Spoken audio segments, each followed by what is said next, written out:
Akhir-akhir ini pameran travel menjamur di Jakarta dan kota-kota besar lainnya. Dari mulai menawarkan tiket pesawat hingga tur perjalanan. Anda dapat menikmati aneka macam promo dari mulai promo tiket pesawat, paket-paket perjalanan yang murah hingga bonus-bonus lainnya.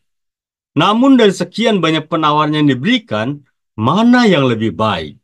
Apakah traveling sendiri atau bergabung dengan tur?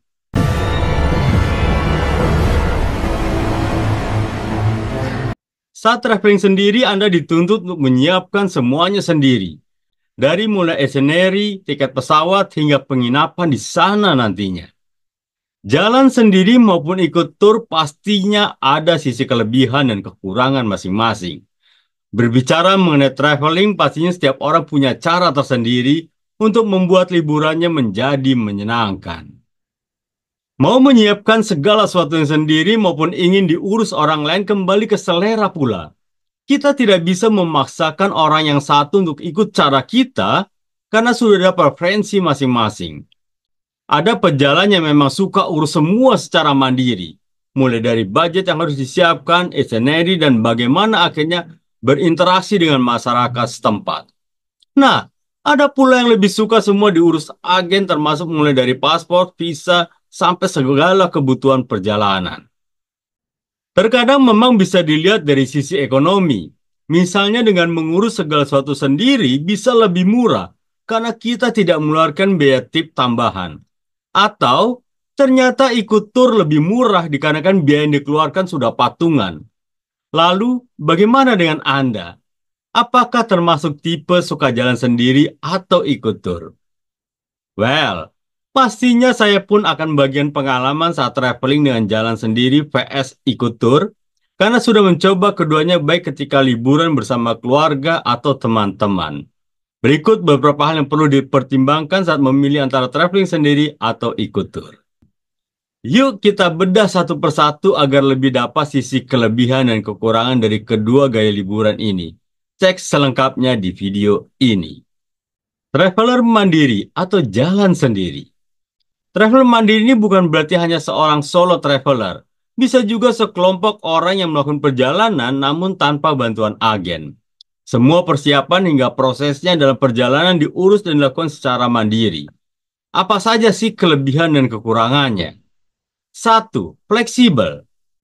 Ngobrolin fleksibel maka cocok sekali dengan cara para penjalan mandiri. Kenapa? Karena traveler mandiri itu nggak perlu pusing mikir biaya yang harus dikeluarkan dalam nominal yang besar, tentunya bisa disesuaikan dengan gaya liburannya, tempatnya apa saja yang mau dikunjungi, tidur di mana enaknya, sehingga dananya pun bisa mengikuti hal-hal tersebut. Beberapa kali sudah liburan sendiri dan pernah juga bareng teman-teman merasakan fleksibel budget dan waktu pula. Sudah sejak awal bisa ditentukan nginepnya di mana. Mau makan apa saja seharian ini, atau ketika saya dan teman mencari penginapan on the spot, kami bisa menyesuaikan dengan situasi tanpa harus terpaku pada itinerary yang dibuat. 2. Bebas. Kenapa bebas? Bukan berarti bebas ini negatif, guys. Namun justru bermakna bahwa bisa lebih memilih mau kemana saja. Foto berapa lama di suatu spot, mau makan di mana saja, dengan melakukan secara mandiri maka bisa pilih sesuka hati. Itinerary pun dibuat mengikuti kemauan sendiri tanpa pusing dengan waktu yang terburu-buru. Saya merasakan sekali ketika liburan sendiri ini bisa menghabiskan waktu yang lama untuk makan di sebuah restoran. Karena pemandangan di restoran tersebut dan vibes-nya enak sekali. Berfoto di sebuah landmark yang antriannya panjang atau bisa pergi tidur maupun bangun kapan saja. Paling seru bisa ngobrol dengan warga lokal karena menjelajah pun tanpa guide sehingga bisa sambil tanya informasi di perjalanan. 3. Butuh riset. Bisa dikatakan bahwa para penjalan mandiri harus rajin untuk riset. Hal ini tentu saja dibutuhkan untuk memulai perjalanan. Jika kamu berkeinginan menjelajah sendiri, maka sangat perlu cari informasi yang detail tentang tempat yang akan dikunjungi. Bisa saja langsung pergi, namun hal itu tentu sangat beresiko, termasuk jika ada kejadian yang bisa terjadi di luar rencana. Sejak awal melakukan perjalanan mandiri, tentu saya harus bisa mengalokasikan waktu untuk riset. Segala macam blog dibaca demi menggali informasi, ikut forum traveler yang sudah ada topik pembahasan dari kota atau negara tujuan yang mau dikunjungi. Anda harus riset terlebih dahulu sebelum berangkat. Anda harus mempelajari transportasi apa yang bisa Anda gunakan untuk menjalankan itinerary Anda. Misalnya menggunakan kereta, Anda bisa mempelajari rute perjalanan dengan peta yang bisa Anda browsing. Walaupun dengan angkutan taksi pun ada baiknya Anda mengaktifkan internet dan mengaktifkan GPS. Jangan sampai Anda diajak putar-putar ketika di taksi. Dengan terobosan teknologi saat ini, kita tidak perlu kesulitan mencari penginapan. Misalnya seperti Airbnb dan beberapa situs lainnya bisa mempermudah pencarian akomodasi. Bisa menjadi pilihan apabila ingin menghemat biaya selama di sana. 4. Miliki tanggung jawab sendiri. Namanya liburan mandiri, maka segala tanggung jawab dimiliki diri sendiri. Begitu pula ketika berpergian beberapa orang secara bersamaan tanpa tur. Jika ada hal-hal yang terjadi, maka harus mampu menyelesaikannya sendiri. Cari informasi yang dibutuhkan dalam pemecahan masalah. Saya pernah bersama teman bepergian bersama-sama, maka kami pun harus bertanggung jawab jika ada yang bangun kesiangan dan ketinggalan bus. Atau harus menjadi lebih lama waktu yang dibutuhkan untuk antrian karena datang terlalu lama di sebuah tempat wisata. Traveler ikut tur atau rombongan. Tidak yang salah jika lebih suka semua sudah ada yang urus. Saya juga termasuk pernah berpergian dengan tur. Hanya saja dikarenakan tempat tujuan lebih murah jika rombongan tur. 1. Duduk manis saja. Kenapa cuma duduk manis saja? Lah, semuanya sudah dibantu oleh agen dari perusahaan tur. Cukup mengirimkan dokumen yang dibutuhkan beserta duit biaya perjalanan. Pastinya nggak capek secara emosional juga karena hanya menantikan jadwal dari tur. Jika urus sendiri sudah pasti waktu habis riset sana-sini, bisa buat suntuk juga bila belum ketemu apa yang dicari informasinya. 2. Lebih aman. Kenapa lebih aman?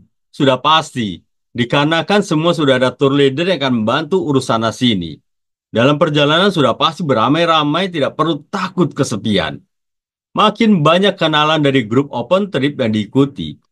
Naik turun bus atau transportasi umum sekalipun tetap lebih aman karena sudah ada yang menanggung jawab. 3. Tidak bebas.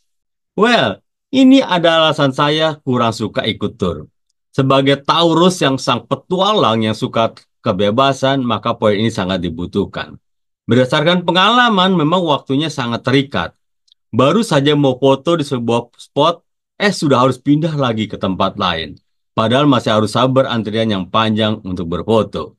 Selain itu, tentunya sudah harus ikuti jejak tour leader. Mana saja spot yang harus dikunjungi, restoran mana yang akan dijadikan tempat makan, atau harus berapa lama stay di sebuah hotel atau satu tempat wisata. Bagi saya memang kurang cocok ikut open trip.